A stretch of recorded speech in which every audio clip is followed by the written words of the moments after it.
Prera pour sa chronique du jour.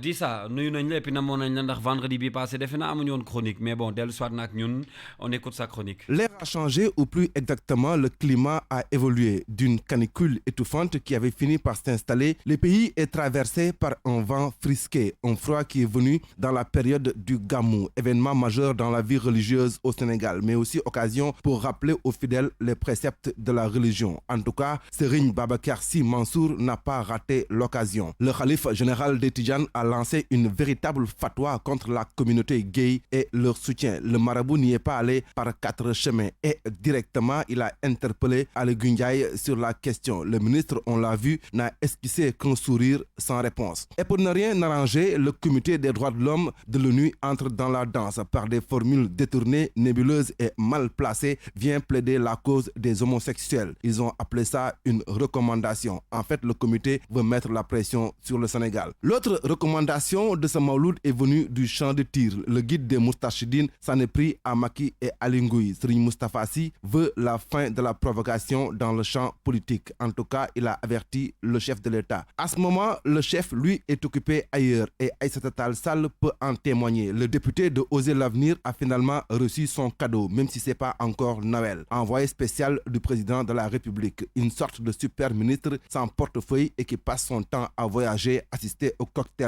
lire des discours et encaisser des millions. Après Aïssata, c'est au tour de Aminata. La nouvelle première secrétaire du Parti socialiste devient ainsi la 4e personnalité de l'État. Une nomination attendue, annoncée et qui finalement s'est fait. Caisse noire, salaire de demi-président, carburant, téléphone, véhicule, encore des millions sur le dos des Sénégalais. Pendant ce temps, le boss sème la terreur chez ses complices. Ce trafiquant international de drogue semble inspirer la peur au point que ses acolytes refusent catégoriquement de lâcher son nom. Le cerveau présumé de la cocaïne saisie par les militaires est invisible, tel Kaiser Sosé. De la cocaïne, le Sénégal en a vu passer cette année des centaines et des centaines de tonnes depuis le début de l'année. Mais combien ont échappé? Du sérieux cette semaine, il y en a eu, mais aussi l'insolite s'y est invité, comme cette affaire de garde du corps escroqué par un charlatan, par un tour de magie et paf, l'argent disparaît. 120 millions de francs CFA. Elle est quand même suspecte cette affaire. Garde le corps ne rime pas avec 120 millions. Affaire à suivre. Dans le même sillage, le très en verve député apériste Seydina Bougazeli est mouillé dans une affaire de faux billets. Les gendarmes auraient découvert des sacs bourrés de faux billets en euros et en dollars. Il a fait un tour à la section de recherche puis est retourné à ses affaires. C'est à se demander si le pouvoir pousse-t-il les politiciens au Sénégal à se compromettre avec la mafia. Cette histoire peut prendre des tournures insoupçonnées et le défenseur du 3e mandat de Macky Sall risque un long séjour à Rebeuss. Mais il ne faut pas oublier que lui, le député, est de l'APR, donc du pouvoir. Demain fera jour.